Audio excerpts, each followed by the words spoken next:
एक बिरहा वीर रस का और पेवर वीर रस आप लोगन के बीच में सुनाई।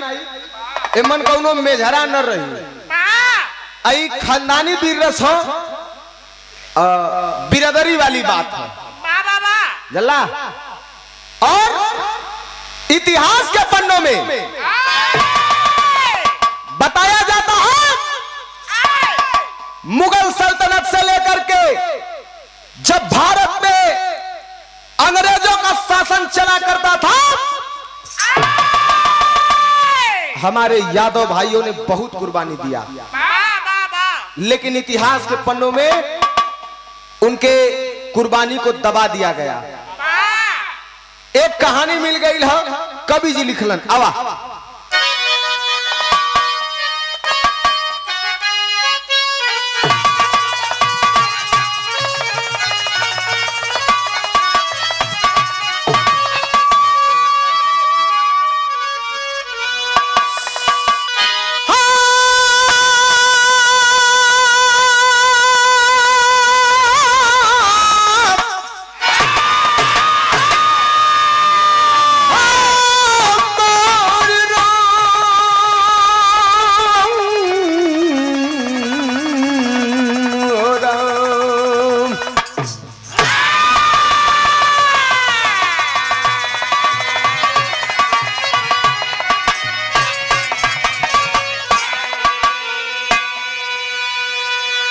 कवि जी गाना के वीर भाव में लिखत हुआ कैसे?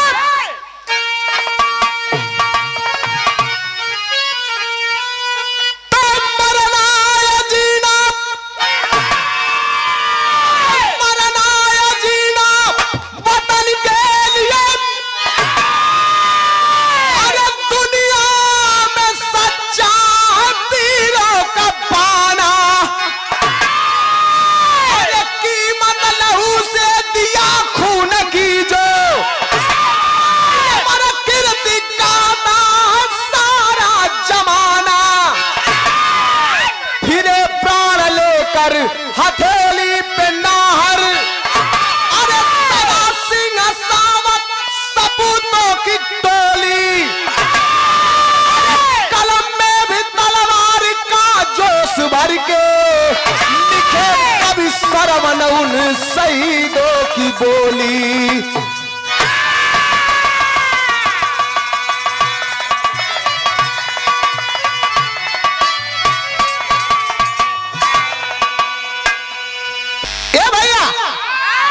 मरना या जीना वतन के लिए, दुनिया में सच्चा है वीरों का बाना। ई देश अंग्रेजन के गिरफ्त में रहल, धरती माई गुलामी में कराहत रही, कोई आवे हमके आजाद करावे।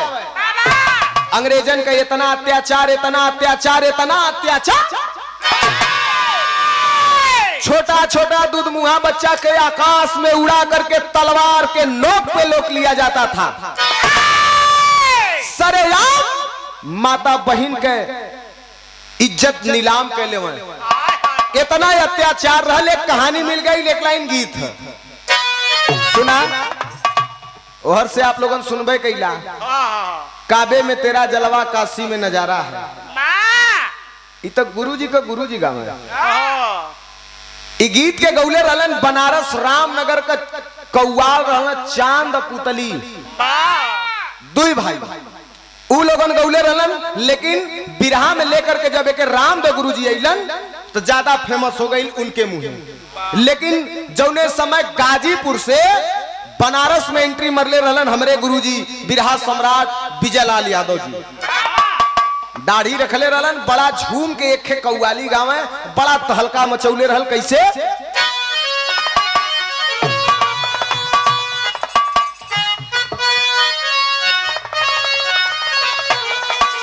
कहे कि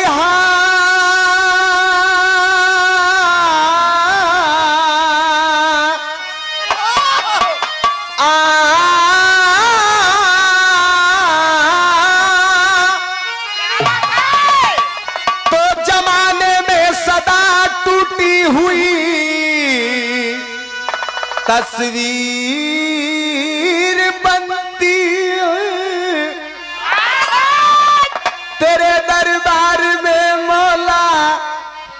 उल्टी तकदीर बनती है। क्या बात है, सुभान अल्लाह। लेकिन गावे यह कहे कि आफताबे मिसालत लग जाई एकदम आवाज गुरुजी वाली है तो एकदम जैसे राजेश चचा उस समय बाबूलाल दादा बजावत रहा। बाबूलाल दादा का जैसे जोड़ी हिट रहा वो तरह आवाज कहे कि आफताबे मिसालत कि आफताबे मिसालत मदीने में है। आफताबे मिसालत मदीने में है।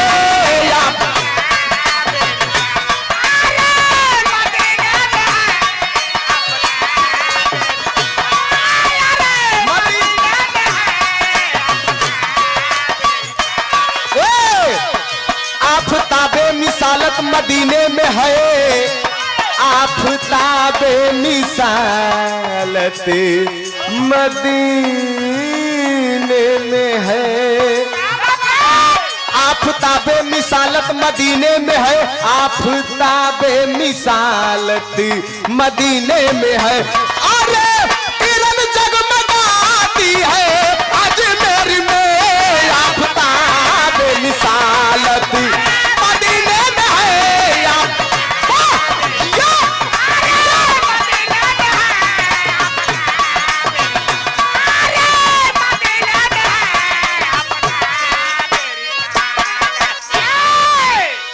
गाना में वीर रस के भाव में कवि जी कितना बढ़िया लाइन लिखलन का देखा। शानदार आदमी के लिए बतिया पे जी जाई है, बतिया पे मर जाई है। वीर पुरुष एक बार जन्म लेवलन और एक बार मरलन। कायर बेहया का का ले हुआ वो दिन भर में 25 बेर जन्मल ना 26 बेर मरल। ए भैया जवानी हो तो कैसन जल्ला 5 थरिया खाए के मर जाइबा केहू नाम लेवे वाला ना रही। लेकिन इस जवानी होवे कैसन कवि जी लिखलन का। अरे उस जवानी की कोई अरे उस जवानी की कोई कहानी नहीं। उस जवानी की कोई कहानी नहीं।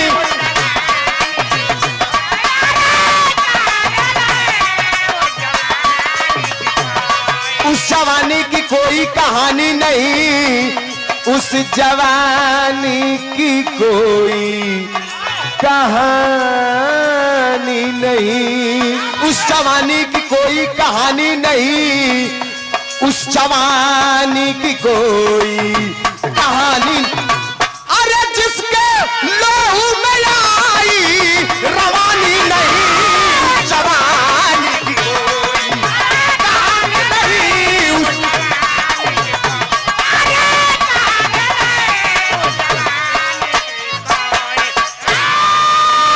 अरे तो अंग्रेजों का ताना सही का जो था बड़ा।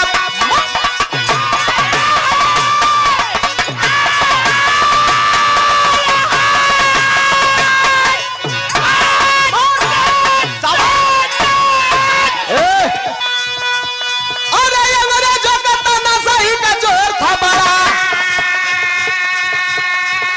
जज्बात जलता जुल्म चहुओर था बड़ा। जननी भी लख रही थी जकड़ी जंजीर में। रोने के लिए अस कभी बचाना पीर में। 1897 की गोदली बेला रखा है कदम हिंद में ब्रिटिश का बघेला। रखा है कदम हिंद में ब्रिटिश का बघेला। आकर के हिंदुस्तान में ऐलान कर दिया। आकर के हिंदुस्तान में ऐलान कर दिया। लगे तो चाहे कुश्ती को रद्दान कह दिया। लगे तो चाहे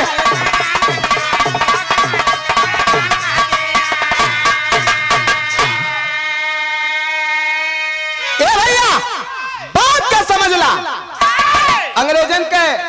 शासन रहा हिंदुस्तान में और 1897 की बात है। यह नाग पचैया के त्योहार नियर आइल रहे। नाग पचैया के त्योहार नियर आइल रहे। पहलवान लोग अपन रियाज बनावत रहल। जल्ला अखाड़े पे चढ़ हम बता दे, अखाड़े पे चढ़ के पहलवान लोग अपन डर बैठकी मारा शुरू कैला। पहलवान लोग रियाज बनावत होंगे। और वही समय 1897 में अंग्रेजन का एक पहलवान आयल जेकर नाम रहल गोरा डान। ओकर वजन के तनी रहा 1 कुंटल 20 किलो, यानी छोटकी हाथी। हाँ, अब चलल आयल आय के अखाड़े पे ऐलान कैलस, आवाज दिलस कि कोई रियाज नहीं मारेगा, ये अखाड़ा बंद करा दूंगा, यहाँ पर कोई कुश्ती नहीं लड़ेगा, यहाँ पर कोई पहलवान नहीं रहेगा। लेकिन तर्ज हो मोरे नैहर में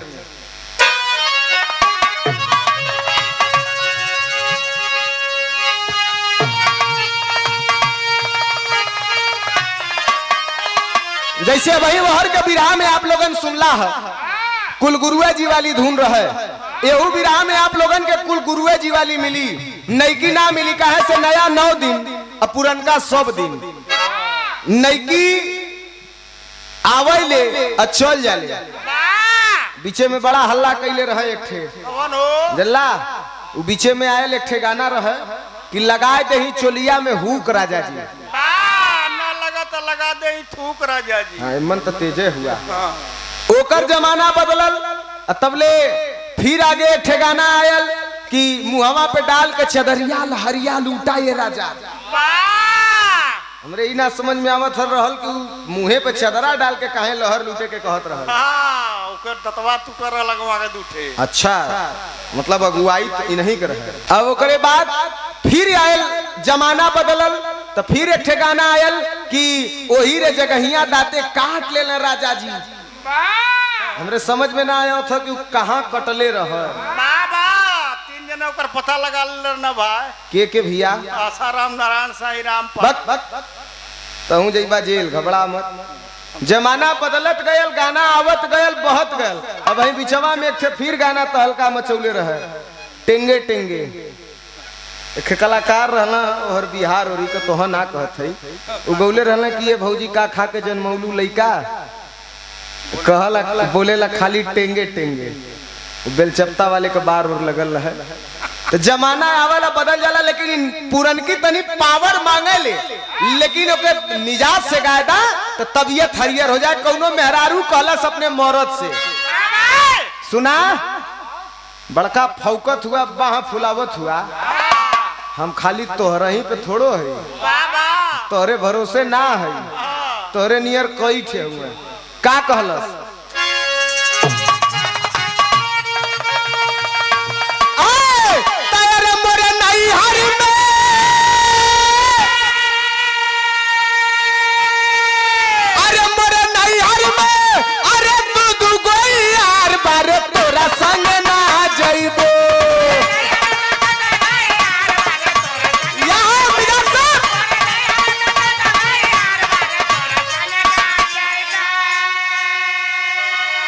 लेकिन गोरा डान अखाड़े पे आया है और ऐलान किया क्या?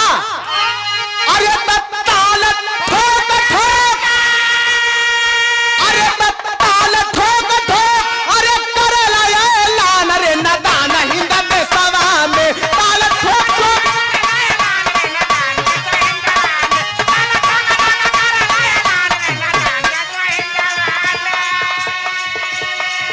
अरे रहल नाग पंचमी का पावन त्योहार हो,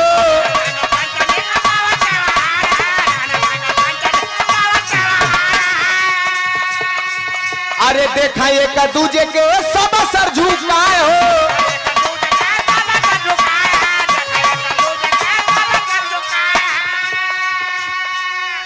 ए भैया अखाड़े पे आकर के गोरा डान ललकारने लगा, कहा कुश्ती बंद का अखाड़ा बंद करा देंगे। अगर कोई माई का लाल यहाँ पर पहलवान है तो आए और हमको पटक देगा तभी अखाड़ा चलने दूंगा। बड़का बड़का उस्ताद लोगन जवन रहला मुंह बिचकाए बिचकाए ताकत हुआ कारे तू जइबे तू कह चुप रहा मर्दवा हमें पेचिस पड़त है कह तू जइबा कह हम ना जा। अब वही कोई सुनत है कोई सुनहू के बाकी है तब तक वही अखड़वे में भयल का अरे तक गरजा तब से अरे गरजा तब से गोविंद सिंह नाम के नादान हिंद के सभा में गरजा तब से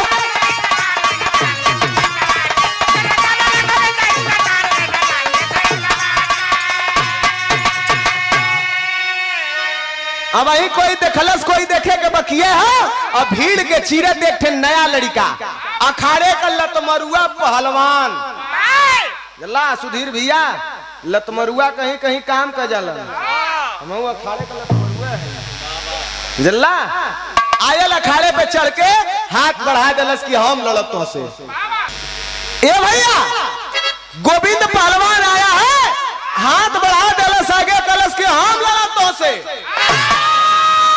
बड़का पहलवान कहले कि होइला हमन बैठल है त ले गल हाथ मिलावे ई का लड़ी रे का नहीं लड़ब कहा कैसे लड़बे कहा जैसे लड़ल जाला तैसे लड़ब कहले पटकाई गिला तब कहा पटकाई नहीं पटकब बड़ा कॉन्फिडेंस में हो विश्वास हो कि पटकब और जब हाथ मिला लेलस घर की ओर बढ़े लगल हाथ मिला के अंग्रेज कहलन हाथ मिला लेला कुश्ती काल हुई।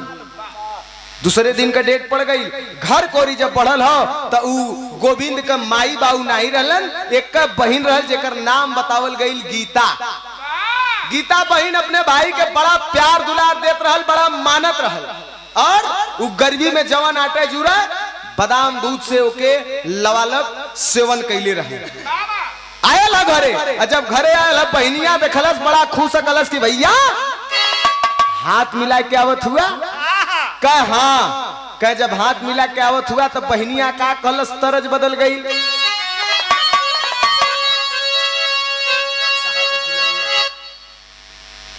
कहा तो झुलनिया मंगा दी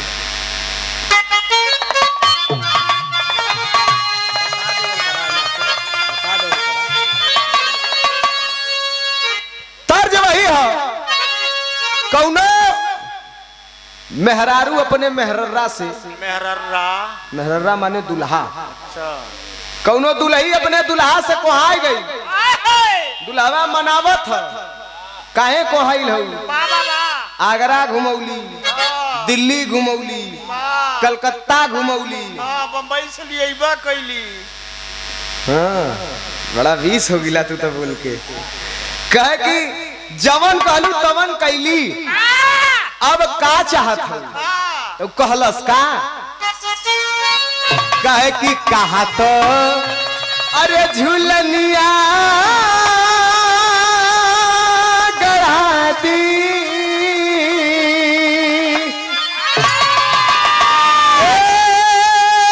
रनिया हो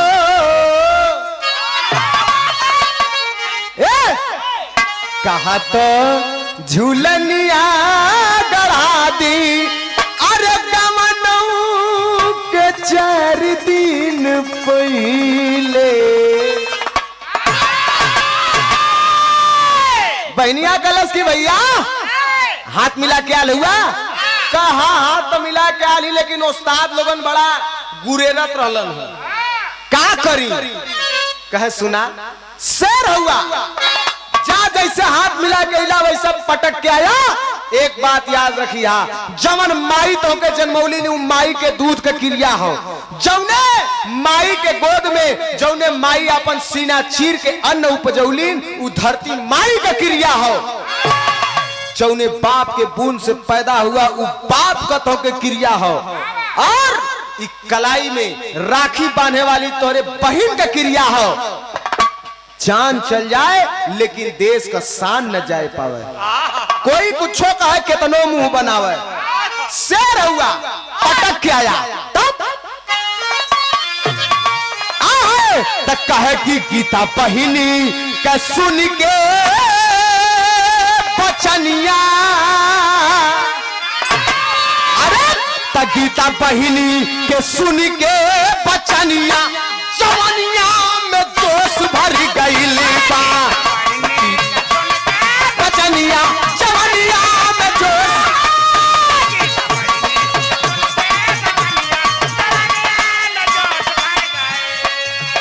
कहे ये कवरी जननी के दूध के कीमतिया एक कवरी बहिनी के पावन प्रीतिया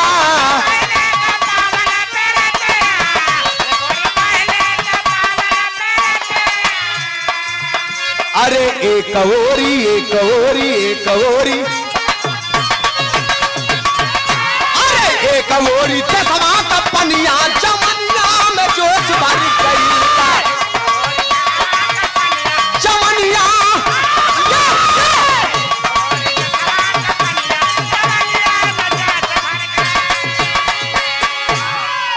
कहे एक तरफ देश का लाज है एक तरफ बहन के राखी का लाज है एक तरफ जवन माई का दूध पीले हुआ वो माई का दूध का लाज है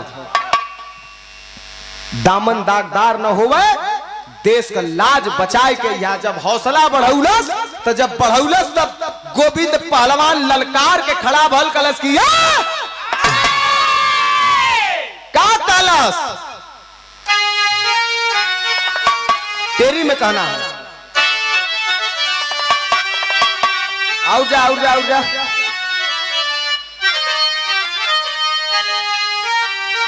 यह कलश कि अरे चुनौती का बहुत शेर ना सही हाँ अरे चुनौती का बहुत शेर ना सही तराना अकेला जेकर जंगल में पपौती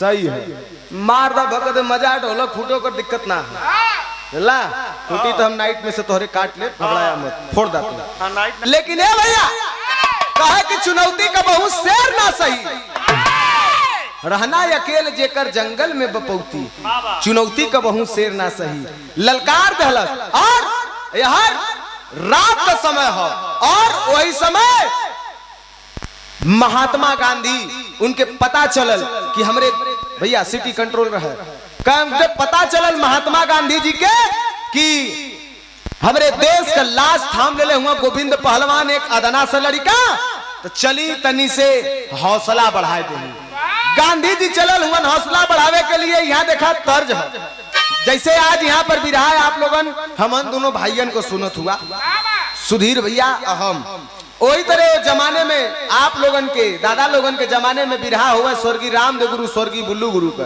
भैया ऊपर वाले में सिटी है तो वो समय जब बिरहा हुआ रामदेव गुरु बुल्लू गुरु का तो बिरहा बड़ा लड़ाई के हुआ बिरहा इतना लड़ाई के हुआ कि बात का काट बात धून का काट धून टेरी का काट टेरी अब बिरहा का काट बिरहा से सुधीर भैया पापा बतावे कि मंच पे लगा कि दोनों जाने जानी दुश्मन हुए लेकिन मंच के नीचे उतरता है इतना उन लोगन में प्रेम रहे कि रामदेव का बुराई बुल्लू गुरु न सुन पावे और बुल्लू गुरु का बुराई रामदेव गुरु जी न सुन पावे मार हो जाए मित्रता रहे अब खूब पटत हो फलाना गवैया का लगली हम छुआ करे रे मर्द रे बेकार है तो ओ समय उ लोगन गांव में बुल्लू गुरु बड़ा चुआ के कहे कैसे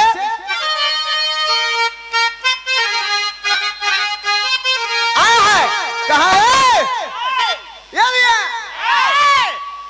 कह कि अरे मुंगरी सवारी मोरी कह कि अरे मुंगरी सवारी मारी अरे दहिया दला थूर अरे दहिया दला थूर जहिया मोर लो अरे जहिया मोर लो तब माछरी खियावला जरूर रामदेव गुरुजी तई से खाली बदला का कहा कि अरे मुंगरी से मारी मारी, अरे मुंगरी से मारी मारी, अरे दहिया देला थूर, अरे दहिया देला थूर, जहिया मारला, जहिया मारला तो भीतरी मुसलनो जरूर, जहिया मारला।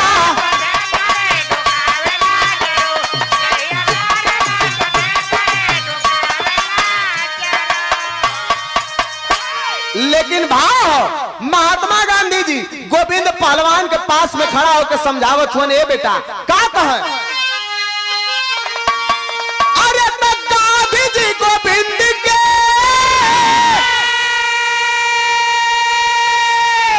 अरे गांधी जी गोविंद के, अरे दुलारा बार बार, अरे दुलारा बार बार, अल्लाह हिंद के, अल्लाह हिंद के पगारिया बचाई हो जुदार।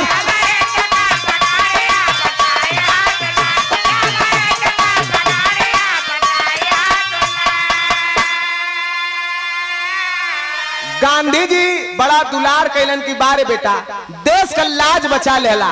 गांधी जी चल गए ना तब तक भयल का, अरे सुबह नवाली रही, अरे सुबह नवाली रही, अरे कुश्ती घमासान हो, रतिया में गोर पहुंचे गोविंद के मकान हो, रतिया में गोर पहुंचे।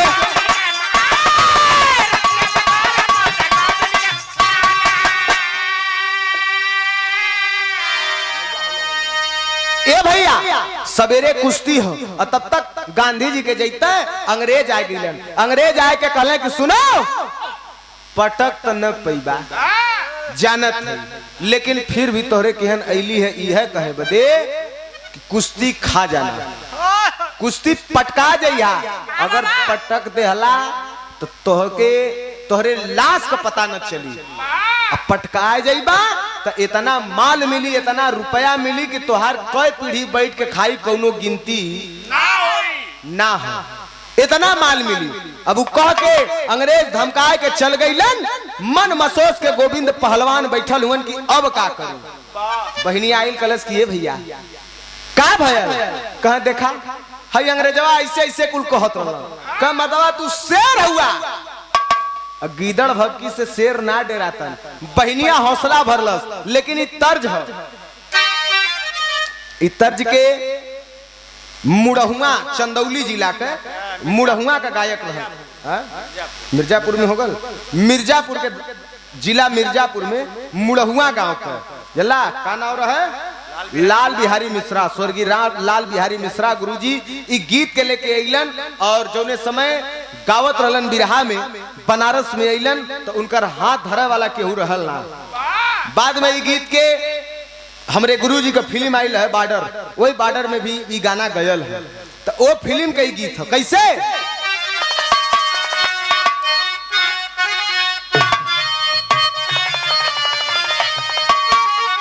लाल बिहारी मिश्रा गुरुजी का में कहा है कि अरे मैया हो ललनवा देईदा,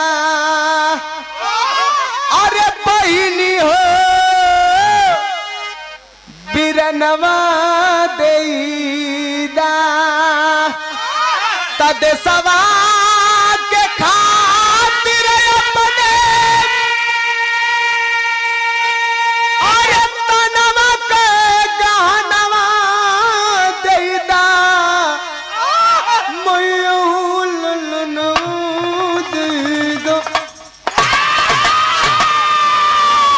लेकिन यार बहिन जोश भरत है, सुना ओरिजिनल हाथ लगा साधु दादा वाली, ठीक है आवा कहे कि अरे बोलल बा जिया, अरे तब बोलल बा बचनिया बिरना, बोलल बा बचनिया बिरना, अरे तू बनाई बनिया बिरना, तू बनाई बनिया बिरना, देशवा धर्म के खा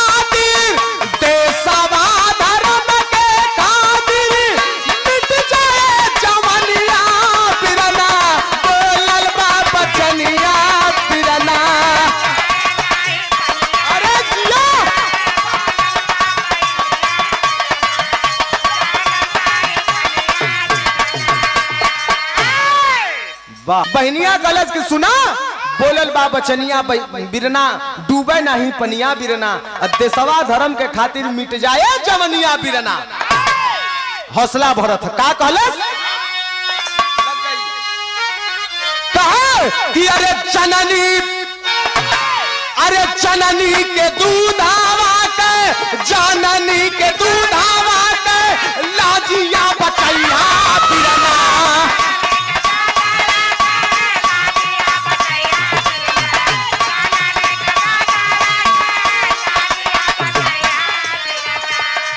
बहिनी के राखी आके बहिनी के राखी आके कीमत चुकैया बिरना।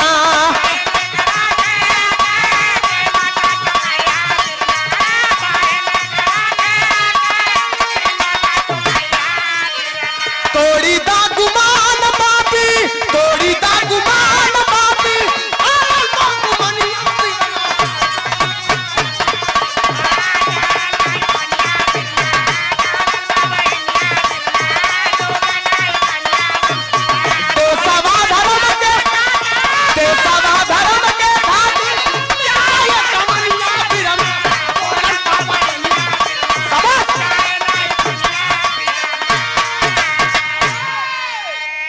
ए भैया कहे कि सुना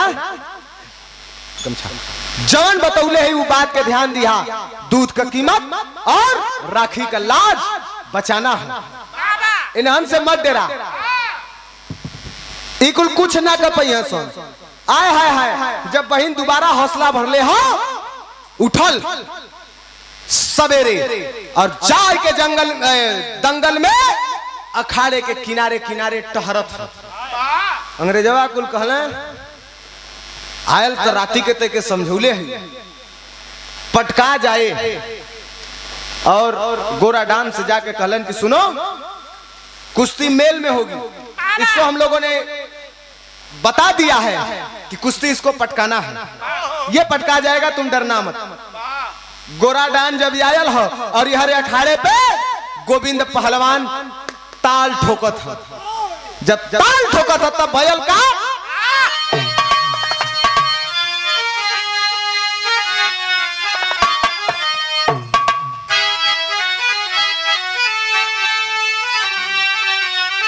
कहे कि अरे पादन गोटा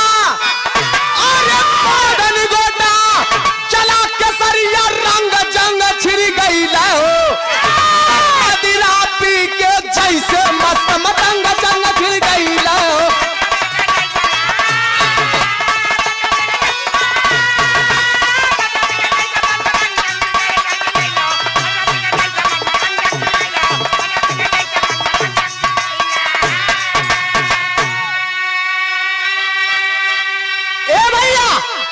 निगोटा पहन के दोनों पहलवान अखाड़े में आए के हाथ मिला लेलन और जब हाथ मिलौले हुए तब अरे तक ठोक के गर्दन ऊपर फौरन अरे ठोक के गर्दन ऊपर फौरन कैला दान उतान हो अच्छे बजरंग बली की बोला गोविंद ललकारी हो।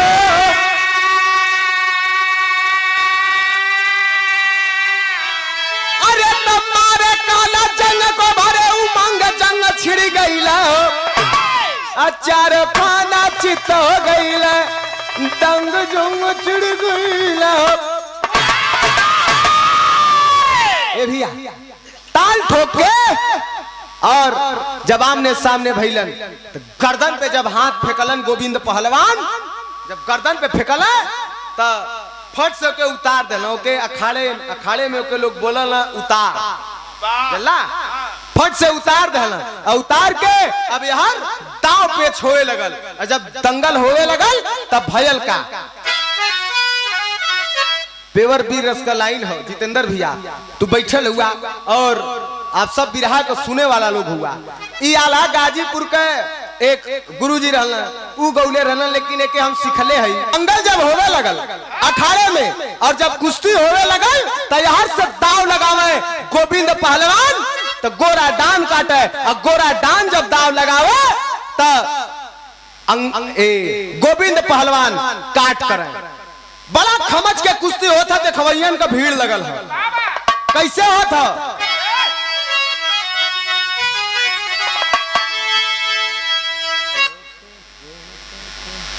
बतावे कि तो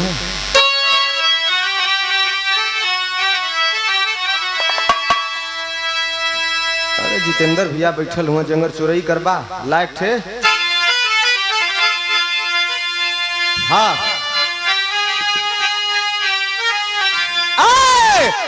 तखा के चोटी दंगल हो था और यार दाव लगावा तुमन। अब पहलवानन का देखा एक बड़ा पेटेंट दाव होले। जब पहलवानन का पेटेंट दाव होले वो अपन पेटेंट दाव अगर लगा देना तो बच ना सकत केहू।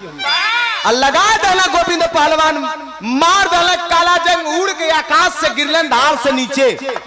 गोविंद का गोरा डान जब अंग्रेजी पहलवान गिरल तब भयल का अरे तक खा के चोटी करारी पाजी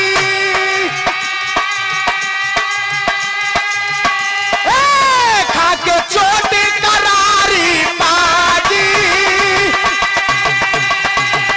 अरे गिरा है नीचे अखाड़े दान अरे खुद में झूमाए हिंद के वासी अरे खुद में झूमाए हिंद के वासी ताली बाजल बाय समान अरे गोविंदा को गले लगाए अरे गोविंदा को गले लगाए अरे दादी बाबा भर मुस्कान अरे घात लगा कर इधर फिरंगी अरे घात लगा के इधर फिरंगी अरे तगकिए भारी बेईमान अरे गोविंदा की पान जोगीता अरे तगकिए भारी गद्दार अरे पहलवान को खबर पठाए अरे पहलवान को खबर पठाए अरे कर तू चाहो बहिन का जान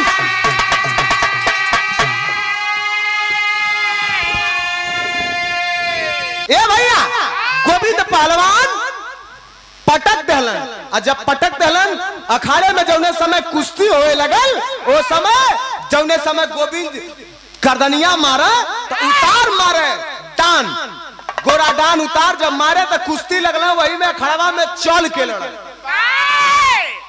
लड़े और जब चल के लड़े लगलन तब भागत फिरत घात लगाई के काला जंग पे उठा ले दाएं से जब पटकल एकदम इंद्रधनुष एकदम 90 डिग्री के कोण पे दाएं से जब जमीन पे गिरल है गोविंद गोरा डान मुंह बिचका लेला अंग्रेज कहला करे साला ये तो पटक दिया अब कह जल्दी से करे बहन के अगवा कहला। कुछ अंग्रेज भाग के गईला घरे और उनके बहन के अगवा कहला यार दंगल में ताली बजा था लोग कहत बारे गोविंद देश का लाज बचा लेला।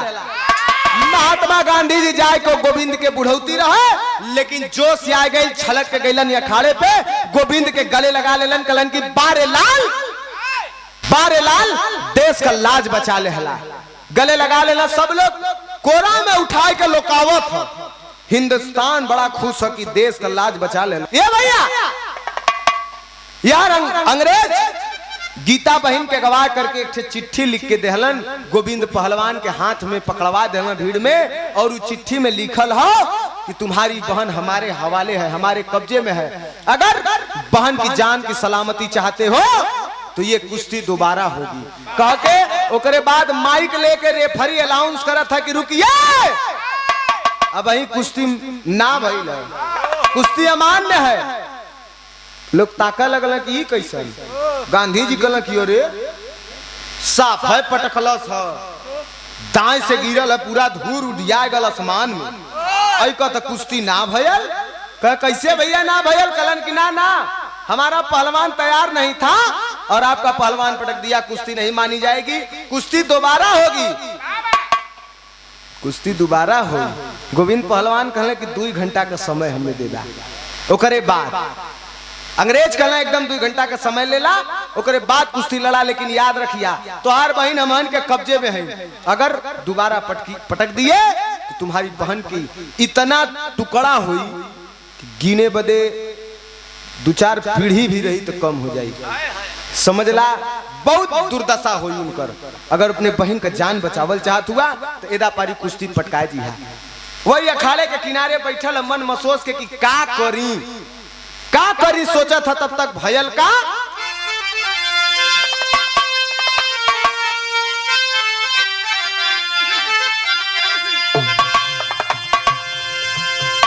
बैठ के अखाड़े पे सोचा था का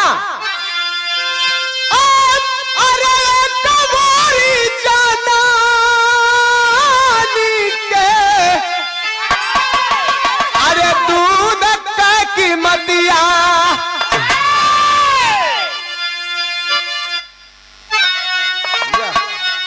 आए, अरे ये कवरी बहनी के राखिया कमान,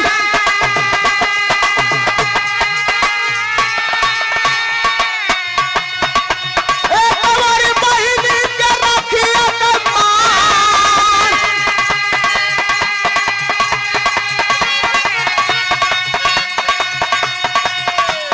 बचपन में माई बाबू साथ छोड़ी दे आना,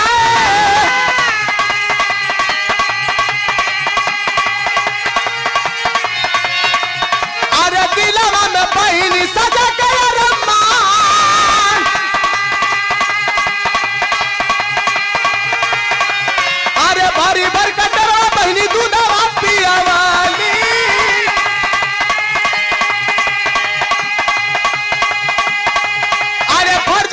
भौली माई बाबू का मान,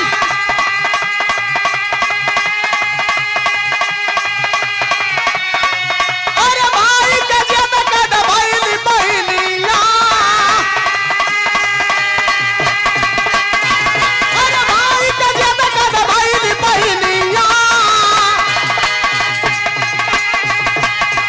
अरे जे करे हो भूते हम भैली पहलवान।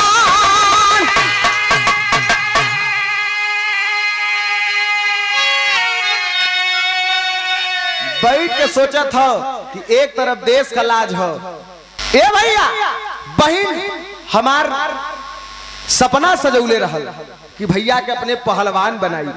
बचपन में माई बाबू मर गईलन और यही हमार बहन जवन आटल जुरल बादाम दूध दही लस्सी दाल भात रोटी जवन आटल जुरल खियौलस, अपने भूखा रहल लेकिन हमार पेट भरलस। आज हमार बहन कैद है, अंग्रेज कहत हुन कि पटका जीवा तब तोहरे बहन के जान बची। अच्छा तो अगर पटकात है तो हमरे देश का शान चल जाई, बहन का जान बच जाई। अगर पटकत है तो बहन का जान चल जाई, देश का शान रह जाई।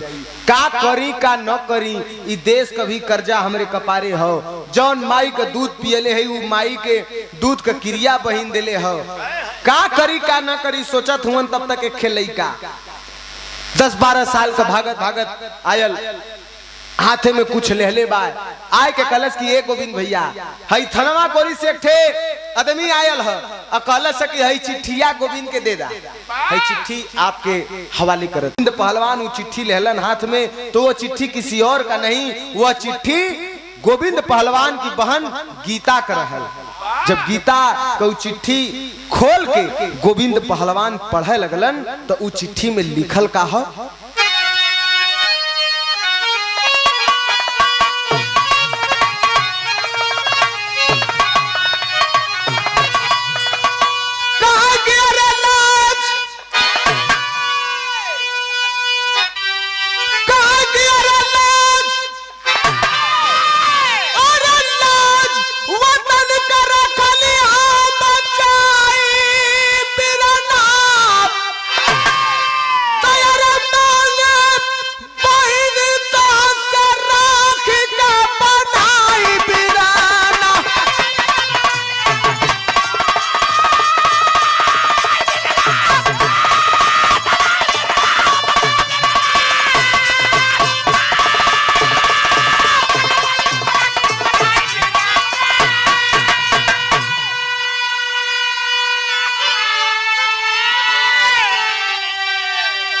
लिखल रहा उस चिट्ठी में, ए भैया लाज वतन कर रख लिया बचाई बिरना, बहनी मांगा तो से राखी का बनाई बिरना, जिंदगी भर तो के राखी बनली कबो तो से राखी का बनाई ना मंगली, और आज राखी का बनाई हमें यह दे दा कि हमारे देश का शान बच जाए, हमारे जान का परवाह हम मत करिहा। और लिख ले है का, एक और माँ की ममता, एक और बाण का अनुराग,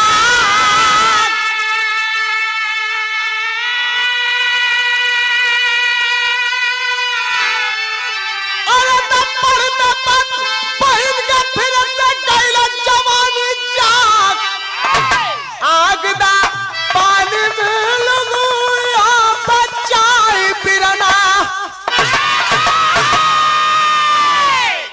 बहनिया का जब चिट्ठिया पढ़लन फिर से जनाइल उनके देहिया में करंट दौड़ गई 440 वोल्ट के, जमजमाए के खड़ा भइलन, जोश जागल कलश की बारे बहिन होता ऐसन, तमतमाए के गइलन या खाड़े में, अखड़वा के किनारे किनारे लगल दौड़े, और जब दौड़ा लगलन तो इस शरीरिया जवान बम बम फूले शुरू हो गई, लगल अपन कटिंग लेवे और घूम टहर के दौड़ रियाज बनाए के ओकरे बात कहलन कि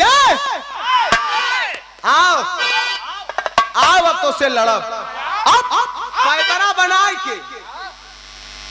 पैतरा बनाए के गोरा डान हुआ, गोविंद पहलवान हुआ, पैतरा बना लेला लोग। अब पैतरा जब बनाए के सामने खड़ा भइलन तब अरे जय बजरंग बली की बोला, मारा है मुल्तानी,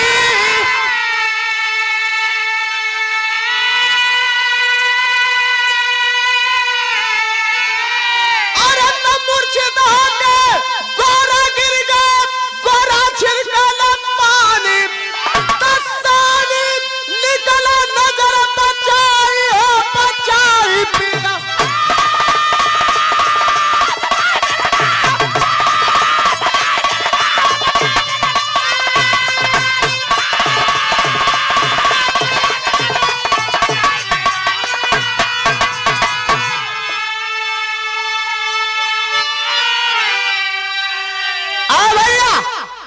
आल अखाड़े में पैतरा बना ले, जब यहर से गोरा डान आयल है, आय के जब खड़ा भयल डराता रहल कि कहीं फिर न खेला करे, सोचत हम मन में गोविंद पहलवान कि एदा पारी इनकर अंगुरी भी अगर धराई तुरंत हम खेल जाए, लेकिन आगे पीछे घूमत टहरत और पौला समोका और लेके मुल्तानी दाव पे दाएं से पटकलस।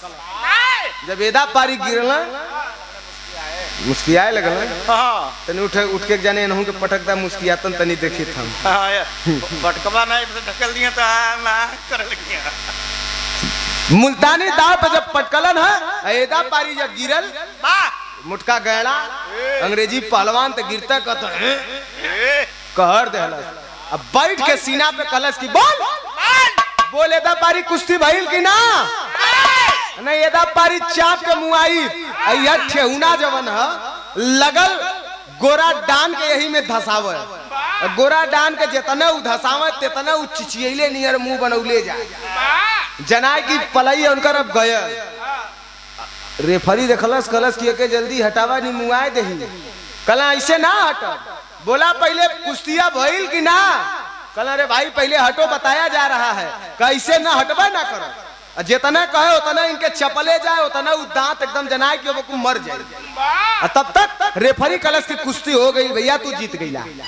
तब छलक के आदमी दौड़ के गोविंद पहलवान को उठावल चाहत हुन, और तब तक गोविंद पहलवान उछड़ल है अखाड़े से और छलक के अखाड़े के बाहर भागल, भीड़ के चीरत भागत गयल भगत सिंह के पास, और भगत सिंह के पास जाकर के सारी बात को बताया, और भगत सिंह अपने साथियों को लेकर के उसकी बहन की जान की रक्षा किए, उसके बहन को अंग्रेजों के चंगुल से छुड़ा लाए। यह है हमारे देश का इतिहास, जो कि इस देश के आन बान शान के खातिर इस देश का बच्चा बच्चा अपने खून के आखिरी बूंद बहाने से भी पीछे नहीं हटता है। ये देश हो, देश ही आजाद हो गई, लेकिन अजदिया आज भी रोज रोज कुर्बानी मांगे ले। कैसे? बॉर्डर पे जो जवान इंडियन आर्मी मुस्तैदी से प्रबल पहरेदारी करते हैं, हिंदुस्तान के बॉर्डर पे खड़ा होकर के रात दिन, और वो तैनात हैं, तभी वो जाग रहे हैं, बॉर्डर पे जाग रहे हैं, तभी हमारा ये देश आवाम सो रहा है चैन की नींद। जिस दिन इंडियन आर्मी अपना कंधा डाल देगी, उस दिन हिंदुस्तान गर्त में चला जाएगा। लेकिन इंडियन आर्मी मुस्तैदी से पहरा देत हुए, और बॉर्डर पे जो जवान जाता है, कोई मंत्री एमएलए प्रधानमंत्री मुख्यमंत्री का लड़का ना जाला, हमारे ही घरे का, तोहरे ही घरे का किसान का बेटवा जाला, और जाके देश के लिए अपने जान का आहुति दे के शान से उनका जब शरीर आवे ले तिरंगा में लपेट के, तो माई बाप का सीना फक्र से चौड़ा हो जाला कि हमार देश, हमार बेटा देश के लिए कुर्बानी दे देहलस, ये कोख धन्य हो गई। ये है हमारे देश का इतिहास, जहां पे घास की रोटी खाए लेकिन अपने स्वाभिमान को डिगने नहीं दिए राणा प्रताप। यही है हमारे देश की बेटी रानी लक्ष्मीबाई, जिन्होंने अपनी जान को देना मंजूरी समझा, लेकिन देश के साथ सौदाबाजी नहीं किया। यह हमारा देश, यही से कहल है कि हमारा देश सोने का चिड़िया है। आवा आवा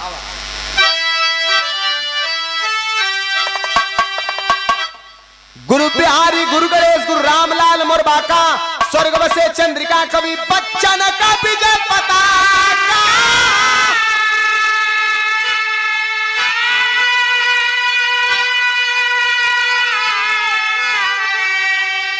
अरे चुनौती का बहुत शेर ना सही, चुनौती का बहुत शेर ना सही, पर मद कब